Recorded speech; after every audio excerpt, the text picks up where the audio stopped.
noite a todos, nossos irmãos aqui presentes, uma boa noite a todos os nossos irmãos através da internet. Mais uma vez é um prazer estarmos reunidos aqui na casa de Deus para falarmos de coisas que são eternas, né?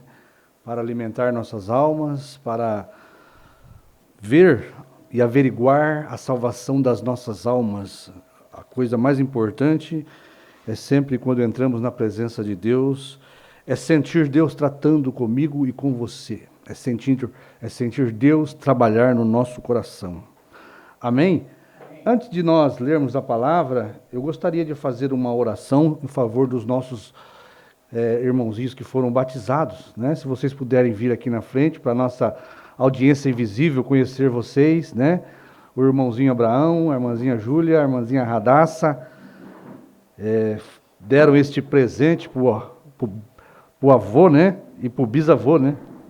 Ontem foi apresentado, pode subir aqui, foi apresentado as bisnetas, né? Como presente para o bisavô Joadir, e hoje nós batizamos também aí as netinhas e o neto, né?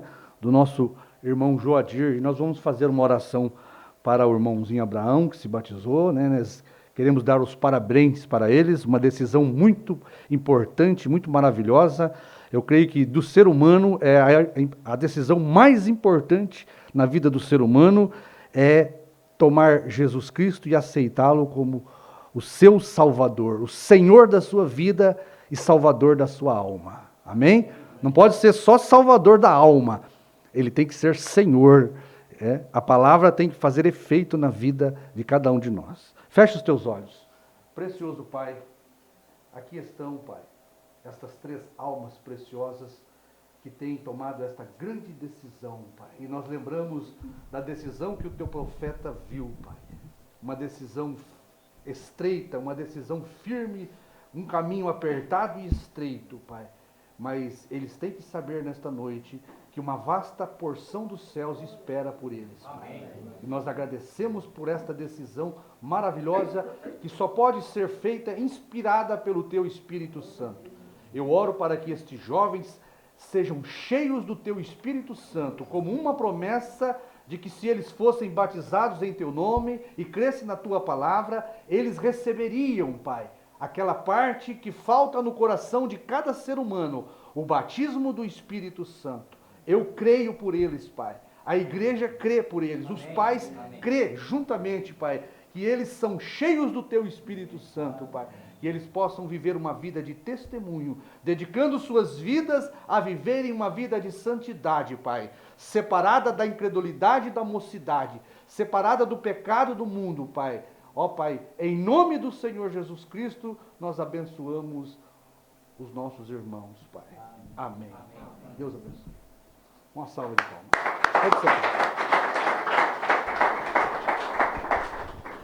Amém. Graças a Deus. Então nós estamos falando um pouquinho da palavra de Deus sobre a grande, né? Eu quero ler aqui em 1 Timóteo para falar do grande mistério da piedade, né? O mesmo versículo, nós vamos ler em 1 Timóteo 3,16 e falar um pouquinho mais, se Deus permitir. O tempo é curto, nós tentamos abreviar o tempo. Aqui em 1 Timóteo 3,16, o apóstolo Paulo diz assim: sem dúvida alguma, grande é o mistério da piedade. Aquele que se manifestou em carne, foi justificado em espírito, visto dos anjos, pregado aos gentios, crido no mundo e recebido acima na glória. Pai querido, em nome do Senhor Jesus, mais uma vez, queremos nos render para o serviço do Senhor. Que os ouvidos possam ser abertos e ungidos pelo Espírito Santo. Que a boca que fala seja tomada também pelo Espírito Santo e que nem venhamos a falar nada que não seja verdade, Pai. Que o Teu poderoso Espírito Santo tome o controle de tudo e que todos deem, ó Pai, a absoluta e reverente atenção à Sua palavra, pois o pedimos em nome do Senhor Jesus Cristo. Amém. Podeis assentar. Então, como nós falamos, é difícil de você conseguir falar tudo sobre a encarnação de Deus, né? Porque a palavra de Deus é eterna e ela jorra como um poço de inspiração, né? Eu creio que não tem fim, mas ao se ensinar a palavra, devemos dar atenção, porque o profeta diz que devemos comparar coisas naturais com coisas naturais e espirituais com coisas espirituais. Então, para se aprender a palavra ou para se ensinar a palavra, deve haver uma linha, né? Uma linha. A gente deve buscar por tipos, porque o profeta diz que os tipos não falham. Então, nós devemos ter escritura. Nós não devemos falar nada do nosso entendimento, mas basear tudo na Bíblia e na mensagem.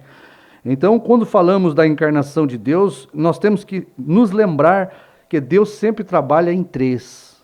Três, né, é o número da perfeição. E nós tivemos um número aqui hoje, hein? 3 batizados em nome do Senhor Jesus.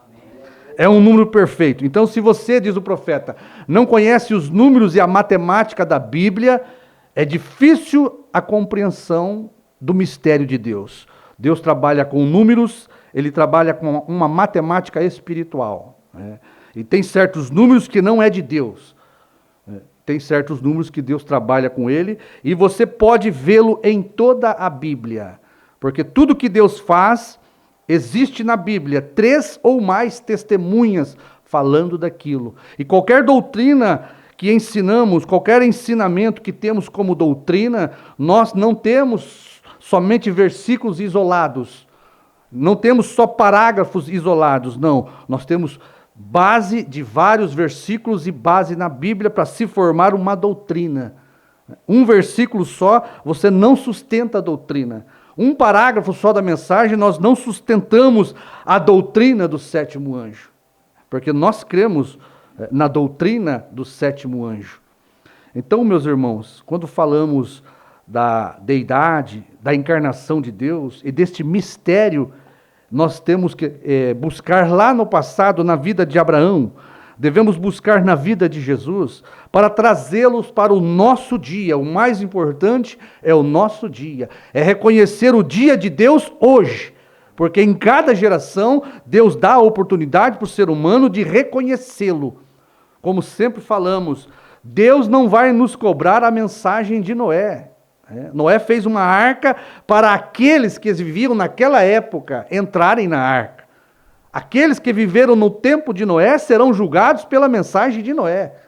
Deus não vai pedir para nós ou exigir nós a mensagem de Noé. Tampouco a mensagem da lei foi para os judeus no tempo da lei, mas Deus trata com o hoje, porque Ele é o mesmo ontem, hoje e eternamente. Então, nós, se temos sede da verdade e queremos salvação para a nossa alma, devemos buscar seriamente a manifestação de Deus hoje, porque Deus é imutável e Ele não muda. Se Ele enviou o profeta para tratar com dos dias de Noé, se Ele enviou o profeta para tratar com o povo nos dias de Moisés, em cada geração Deus teve um homem trazendo uma mensagem para que o povo, através daquela promessa, pudesse receber salvação.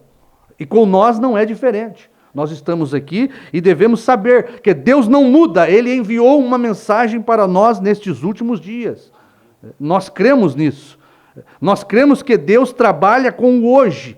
E você e eu temos a oportunidade de reconhecer Deus hoje. Tá certo? Talvez não numa encarnação como foi Jesus. Talvez não numa encarnação como foi Abraão, porque aquilo foi tipos, né? Talvez não numa encarnação como foi Brana, mas a manifestação de Deus, quer seja numa plenitude corporal encarnada, ou quer que seja numa manifestação de uma profecia que está se cumprindo, aquilo é Deus. A palavra é Deus, seja plenitude ou porção, devemos respeitar ela como o próprio Deus para nós, porque a palavra toda é Deus. Mas Deus teve 3 encarnações, porque é o tipo que Deus trabalha. Nós não podemos acrescentar hoje uma encarnação de Deus em uma pessoa só. Hoje a encarnação de Deus é na igreja, na esposa de Jesus Cristo. O mistério da piedade, que é a encarnação, Deus se fazendo carne hoje, é na igreja, é num povo escolhido para receber Deus em carne, tá certo? Mas o tipo de encarnação foi com Abraão.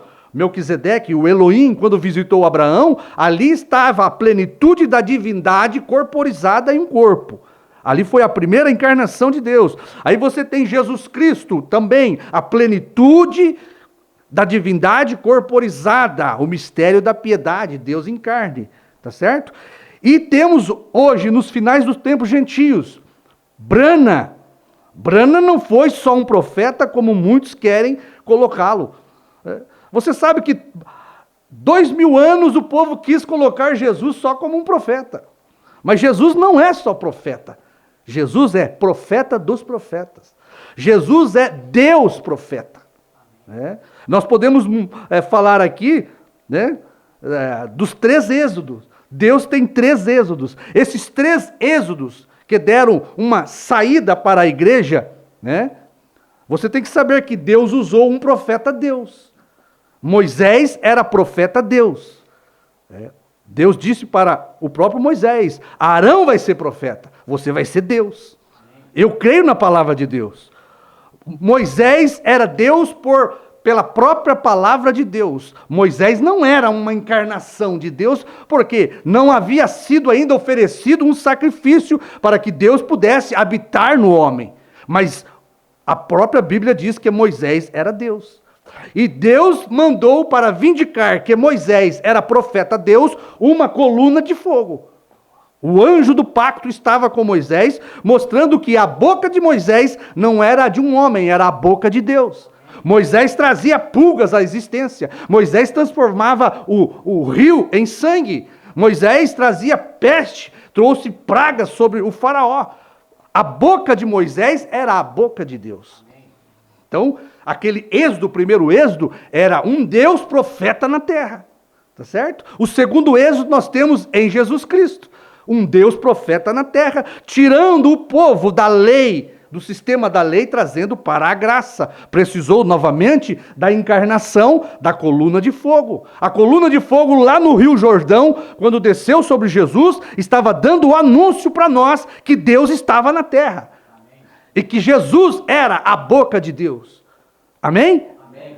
Então, a segunda vez. E a terceira vez é quando Deus desce novamente para dar à igreja uma outra saída deste mundo para a glória. O que precisa novamente? Novamente a coluna de fogo dá o anúncio de que Deus estaria na terra, falando a palavra e trazendo esquilos à existência. Quando o irmão Brana trouxe esquilos à existência, não era simplesmente um homem.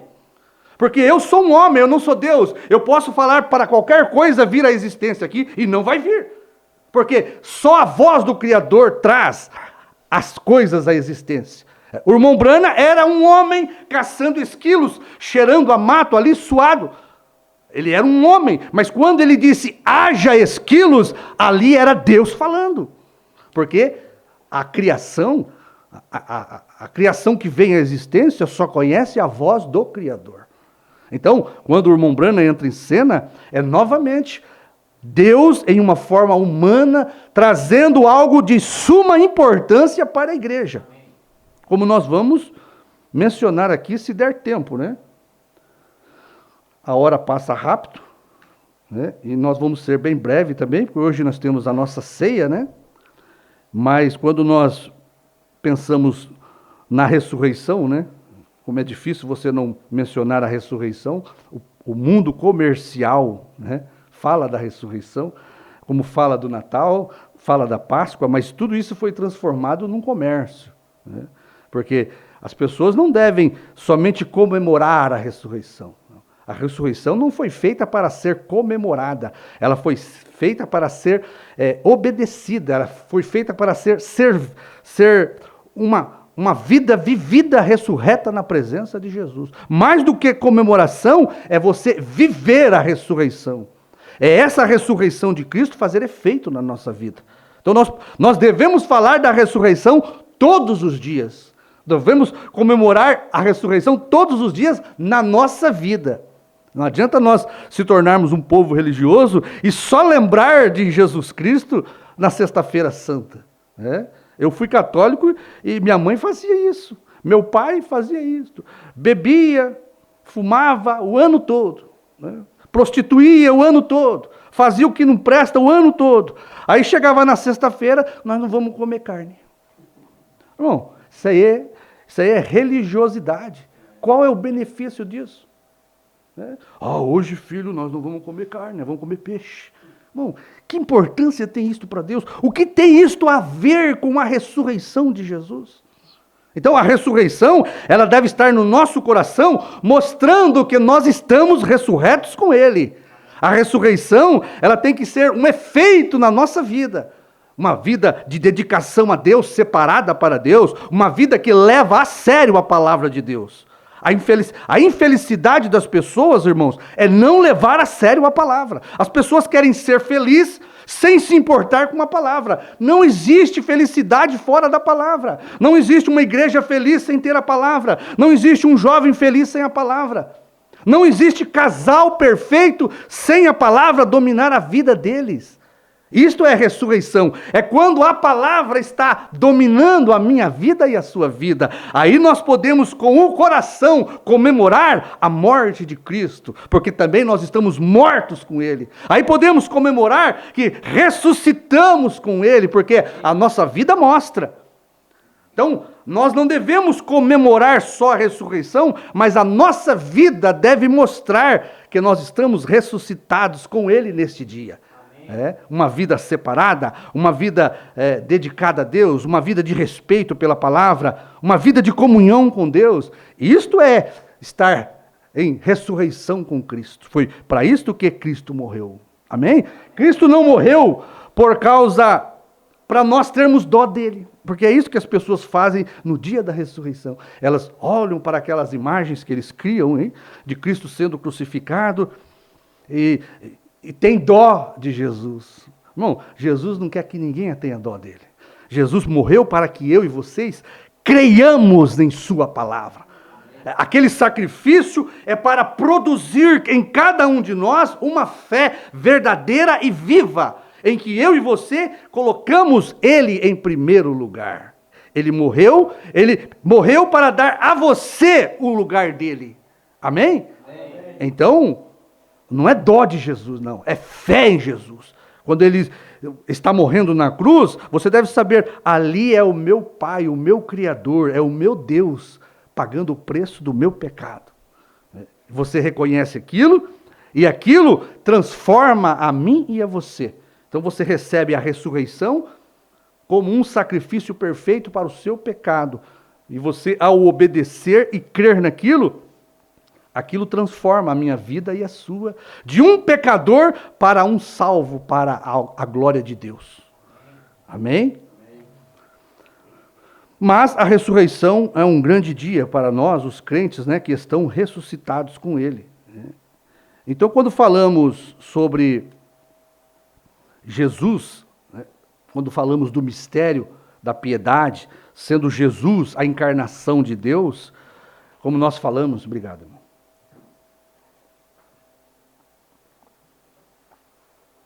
Quando falamos da encarnação de Deus, o Pai no Filho, muitas pessoas ainda, elas não têm a revelação disso e elas não têm conhecimento, elas têm Jesus como uma pessoa misteriosa. Uma hora Ele é Deus, uma hora Ele é Filho, né? Uma hora Ele é Espírito Santo.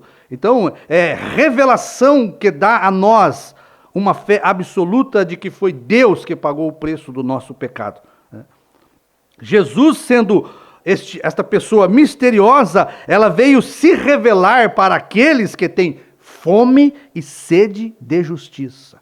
Bem-aventurados aos que têm fome e sede de justiça. Se você não tem desejo por Ele, irmãos, Ele não vai se revelar para você. Se você não tem desejo pela palavra, Ele não vai se revelar para você. Ele vai continuar escondido de você. Jesus vai continuar sendo uma pessoa misteriosa. Né? Então veja, quando as pessoas olhavam para Jesus, elas não podiam entender. Um homem fazer as obras de Deus? Como pode um homem fazer as obras de Deus? Terá autoridade sobre os demônios. Jesus olhava para os demônios e dizia: cala-te, sai dele. Jesus ordenava. Jesus não perdia tempo conversando com o demônio. Isso aí é o homem que faz para se aparecer, para querer ser alguém. Jesus não precisava fazer isso. Jesus não queria nem que eles testificassem da sua cura. Jesus não está preocupado se você não o louva, se você não o reconhece. Jesus, ele está preocupado em cumprir sua palavra. Então, ele dizia: sai dele, mostrando que ele tinha autoridade. Ele não parava para conversar com demônio nenhum. Jesus, ele dava aquela palavra de autoridade, e as pessoas olhavam para: quem é este homem com tanta autoridade? Como pode um homem ter uma autoridade dessa? Ter autoridade sobre os mortos. Lázaro, sai para fora. Ele não pediu em nome de nenhum Deus. Ele disse: Lázaro, sai para fora. Todos os profetas, quando vieram, o que os profetas falavam? Assim diz o Senhor.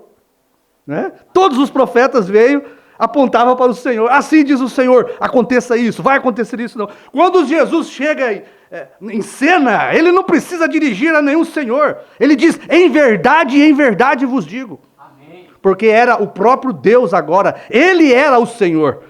O assim diz o Senhor estava em carne, ele era um homem, era Jesus. Então ele não tinha que pedir a ninguém mais, ele ordenava. Então ele disse para Lázaro: sai para fora, Lázaro. E Lázaro saiu para fora. O profeta diz: olha, se ele não falasse o nome de Lázaro, o cemitério ia esvaziar. Tá certo? Porque a voz do Filho do Homem é a voz da ressurreição. A voz do Filho do Homem, enquanto ele está pregando, ele traz ressurreição para nós. E ele estava ali e chamou Lázaro. Que autoridade esse homem tinha? Como pode um homem chamar um homem morto há 4 dias fedendo? O profeta diz: os vermes estavam fervilhando dentro do corpo daquele homem. E um homem sair dali, aquilo desconcertava todos eles. Aquilo causava inveja em Anás e Caifás, porque Anás e Caifás não tinham aquela autoridade, era só Jesus. Por isso, irmãos, nós aqui não adoramos um homem, nós adoramos Jesus Cristo. Nós adoramos Deus em Jesus, nós adoramos Deus em Branham, não é um homem, é Jesus Cristo nosso Deus. Então, mostrando a autoridade que só Deus pode ressuscitar os mortos. Se Jesus fosse o simples homem, Lázaro não saía para fora. Quem é este que até os mortos ouvem sua voz? Quem poderia ser o grande mistério da piedade, do amor de Deus? Deus estava na terra andando em 2 pés.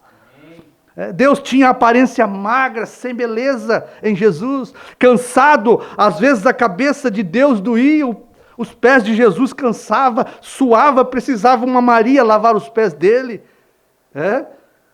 Mas quem que fazia isso? Pessoas insignificantes. Maria Madalena, o ladrão da cruz, o gadareno endemoniado, o cego Bartimeu, pessoas que não tinham valor na sociedade, foram os que reconheceram que aquele homem era Deus. Amém.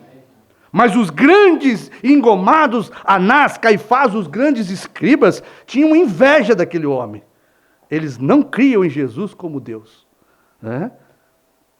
Então veja lá no mar, olha aqui, eu vou ler aqui para os irmãos ver a historinha do profeta. Mas veja lá naquele barquinho lá, enquanto os discípulos estavam com Jesus ali, e aquele barquinho parecia que ia afundar. Quem estava dormindo lá? Deus. Deus dormindo. Mas Deus dorme? Dorme. Aí vai, Pedro, manda, Tiago, chama Deus lá. Era um homem, era Jesus. Aí você pode imaginar Jesus se levantando, dando aquela espreguiçada. Olha como é que está a situação aqui. É só Deus para nos salvar. Chama ele lá. Não, mas Deus está dormindo, Pedro. Deus está cansado, Pedro. Mas era um homem. Era um homem cansado, dormindo, diz o profeta. Talvez subiu na proa do barco, limpando até os olhos. Acordando. Mas olhou para o vento, para o mar. Acalma-te. Veja, quem é este que até o mar ouve a sua voz? Quem poderia ser? Era um homem dormindo, cansado, diz o profeta. Mas ao se levantar e dizer, cala-te, não era um homem. Era Deus em uma carne, era o mistério da piedade. Eu gosto muito desta conversa aqui, que o profeta mostra aqui, né? Na mensagem Cristo Isto, 130, ele conta uma pequena história boa aqui, ó. Aqui, algum tempo atrás, uma mulher que pertence a certo grupo de pessoas, eu nunca fiz disto um hábito, o falar das denominações. Mas esta mulher, eles não creem que Jesus era divino. Ou seja, eles não creem que Jesus era Deus. Né? E eles diziam que ele foi apenas um profeta. Né? Agora, se ele era apenas um profeta,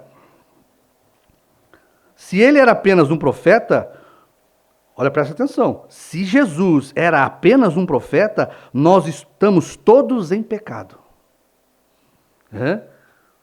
Um profeta não podia salvar a humanidade. Um profeta não era digno de salvar a humanidade. Grave isso no seu coração, porque às vezes em que Deus veio em carne, o mistério da piedade, todas as vezes que o mistério da piedade veio em carne, ele tinha um propósito específico que só ele, este mistério, que era Deus em carne, podia fazer, mas ninguém podia fazer. Veja, se ele foi apenas um profeta, nós estamos todos em pecado. Ou ele era Deus, nada menos que Deus, ou o maior enganador que o mundo já teve. Isto é certo. Ele foi mais que um homem. Ela disse, ele não era divino. Há tanto disto deste evangelho social hoje, tentando fazer de Jesus Cristo um profeta. Ora, ele era o Deus dos profetas. Amém. Certamente ele era. Ela disse, a mulher, eu provarei a você em sua Bíblia que ele era apenas um homem. Eu disse, prove. Ela disse, quando ele foi ao túmulo de Lázaro, a Bíblia diz que ele chorou. Ó o argumento. Ele chorou. Ele tinha de ser mortal. Ele tinha que ser mortal. Ou ele, lhes direi o que eu disse a ela. Ela disse, é essa escritura, né? No caso. É essa escritura. Porque eu creio que ele não é divino, não é Deus, porque ele chorou. Eu disse, olha, esta afirmação é mais fraca do que a sopa feita da sombra de uma galinha que morreu de fome. É como o novo nome, né? Que eles não creem, e eles querem dizer que o novo nome de Jesus é Senhor. Que o novo nome de Jesus é a palavra. Eu digo a mesma coisa, isso é muito fraco. Vocês têm que ter algo melhor. Para combater uma coisa dentro da Bíblia, vocês têm que ter algo melhor do que o que nós temos. Porque é tão fraco quanto esta sopa que o profeta disse aqui. Olha, e disse, bem, você não tem coisa alguma em que se firmar. Ela disse, ora, ele chorou. Isto mostrou que ele era mortal. Jesus era mortal. Eu disse, ele era tanto mortal como imortal. Ele era Deus em carne. Ela disse, que absurdo! Ela disse, ele foi ao túmulo de Lázaro chorando. Isso é verdade. Profeta, isso é verdade. Mas quando ele se endireitou o seu pequeno corpo, a Bíblia diz que não havia muito o que ver nele. Nenhuma beleza para que o desejássemos. Mas quando ele endireitou as costas e disse, Lázaro, sai para fora. Um homem que tinha estado morto por 4 dias e apodrecido no túmulo, ele saiu para fora. Aquele era mais do que um homem. Mostre-me qual homem pode fazer isso. O que foi isso? Olha, a decomposição conhecia seu mestre. Até os vermes reconheceram a voz de Jesus. E os vermes humanos não conseguem obedecer Jesus. Porque os vermes que estavam corrompendo Lázaro, devolveu Lázaro para Jesus. Jesus, ao falar, Lázaro sai para fora, Lázaro foi restaurado a sua vida. A carne podre voltou a viver. A alma de Lázaro voltou para o corpo dele. A fé, olha, veja, a decomposição, os vermes conhecia seu mestre, a vida conhecia o seu Criador. Algo tinha que acontecer. Ele falou, e um homem que estava morto no túmulo, por 4 dias, ressuscitou. Irmão, este mesmo Jesus, que disse, Lázaro, sai para fora, este mesmo Jesus disse que pelas suas pisaduras nós fomos sarados. Aqui está a mesma autoridade que fez com que Lázaro levantasse dos mortos, é a mesma autoridade que você deve usar nesta noite para se livrar da sua doença, para se livrar do seu pecado. É a mesma autoridade, Jesus é o mesmo ontem, hoje e eternamente. E Ele está dizendo, pelas suas pisaduras nós fomos sarados. Não vai ser não, nós fomos. Isto é, tomar a ressurreição de Jesus Cristo. Ele provou isso quando ressuscitou. E quando você pode tomar isto como um absoluto na sua vida, não existe morte, câncer, nada que pode corromper o seu corpo. Porque é a mesma voz que chamou Lázaro, é a mesma voz que nos dá a promessa nesta noite. E é isso que Deus quer ver em nós, como sinal da sua ressurreição. Veja, ele falou a um homem que estava morto e no túmulo por 4 dias, ressuscitou, se colocou de pé e viveu, aleluia, diz o profeta. Aquilo era Deus em seu Filho, Deus em um corpo, porque o Filho é o corpo. O Pai é Espírito. Para o Pai sangrar tinha que ter um corpo chamado Filho. Mas não é algo à parte de Deus. Sim, Senhor. Aquele era Deus dando-se a conhecer através dele, seu Filho. Aquele era Deus falando, não um homem. Ele foi um homem quando olhou em volta daquela árvore, aquele dia procurando algo para comer. Aquele foi um homem com fome. Mas quando ele tomou 5 pães e 2 peixes e alimentou 5.000, irmão, isso vai além do raciocínio humano.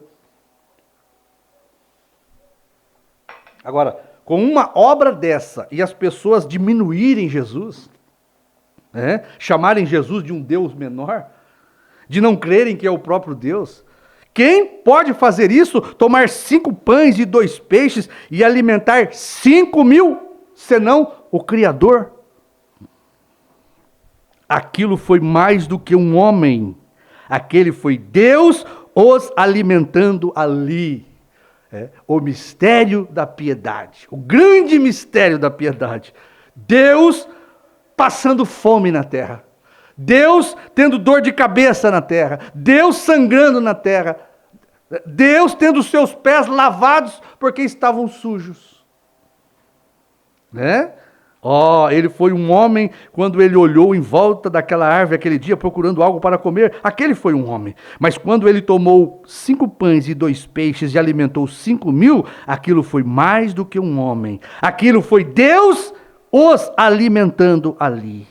Ele foi mais do que um profeta, mais do que um homem. Ele foi Deus homem, seguramente. Veja aquele barquinho como uma garrafa em aquele poderoso mar, quando 10.000 demônios no mar juraram que o afogariam naquela noite. Ele foi um homem fraco, cansado de tanto orar pelos doentes, deitado ali atrás, e o vento nem mesmo o incomodava. Ele foi um homem quando estava dormindo, mas quando acordou e pôs seu pé sobre a corda do barco, a polpa do barco, olhou para cima e diz: paz, aquieta-te. E os ventos e as ondas o obedeceram. Aquele foi mais do que um homem.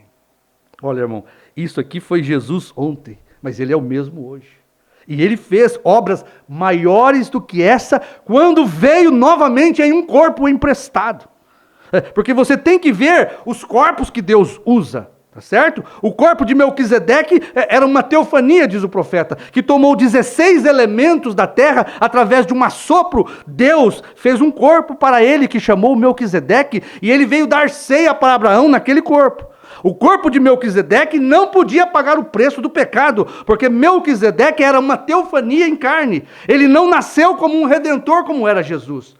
A Bíblia, Deus exigia um parente redentor. Teria que nascer, sofrer, ter paixões como um ser humano. Melquisedeque não tinha fim de dias e nem princípio de dias. Jesus, o corpo, teve começo de dias e teve fim de dias quando morreu.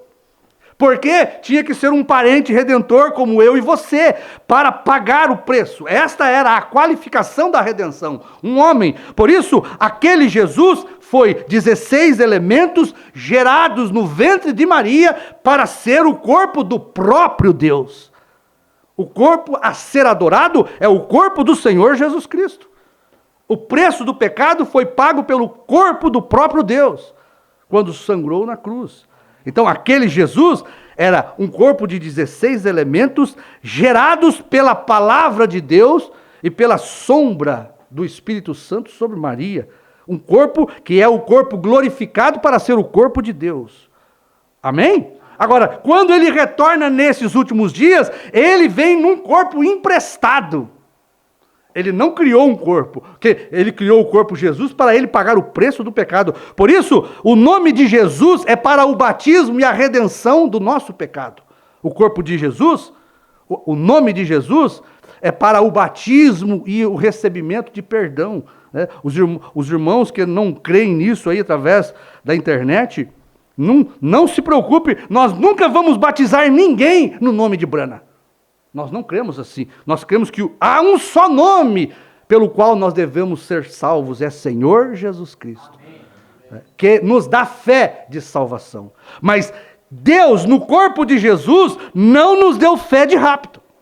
Porque Jesus veio para salvar. O seu retorno é para nos dar fé de transladação. Veja a importância daquilo que se acontece nestas manifestações. Porque Deus apareceu para Abraão num corpo de carne? Porque Abraão estava velho e Sara velha, eles não tinham condições de gerar o filho da promessa. Por isso Deus mesmo desceu e deu a Abraão a transformação de corpos para que eles pudessem gerar o filho de uma promessa, Isaque. Ninguém poderia fazer aquilo a Abraão e Sara a não ser o mistério da piedade em carne. Ninguém poderia dar a Abraão e Sara condições de gerar, senão a presença do próprio Deus na terra em um corpo. Deixa eu terminar aqui. Paz, aquieta-te. E os ventos e as ondas o obedeceram. Aquele foi mais do que um homem. Aquele era Deus no homem, dando-se a conhecer. Foi o homem ali na cruz, quando clamou por misericórdia. Quando clamou e disse, tenho sede. Aquele foi o homem. Quando ele morreu, foi homem. Mas, na manhã da Páscoa, quando ele quebrou os selos da morte, do inferno, da sepultura, e ressuscitou, foi mais do que um homem. Foi Deus manifestado em carne. Não é de se admirar que o poeta disse, né? Vivendo, ele me amou. Morrendo, ele me salvou. Sepultado, carregou para longe os meus pecados. Olha o significado da ressurreição para nós hoje. Olha o significado. Vivendo, ele me amou. Morrendo, ele me salvou. Sepultado, carregou para longe os meus pecados. Ressuscitado, justificou-me de graça para sempre. O profeta diz... Sabe o que significa a palavra justificação? É como eu e você nunca tivéssemos pecado. É isto o que o sangue de Cristo faz por nós. Ele apaga o nosso pecado, ele aniquila o nosso pecado para nunca mais existir. E o profeta vai mais longe ainda, ele diz, olha, uma coisa que Deus faz quando nos perdoa, uma coisa que Deus faz, ele se esquece do nosso pecado. Vocês já imaginaram Deus esquecendo? Pois é. Deus, ele tem poder de apagar da sua memória os nossos erros e os nossos pecados. Por mais que Satanás nos acuse, por mais que os nossos irmãos nos acusem de pecado, Jesus Cristo não vê pecado em mim e em você. Porque ele pagou o preço. E ele nos justifica. É como se nós nunca tivéssemos feito nada de errado. Isto para um crente que leva a sério a palavra de Deus. Que não brinca com as escrituras. Que não brinca com a promessa de Deus. É um crente que sabe o que significa a ressurreição. Algum dia glorioso ele virá. Ele disse, porque eu vivo, vós também vivereis. Crês tu isso? Ele é o mesmo ontem, hoje e eternamente. Isto é muito bom, né?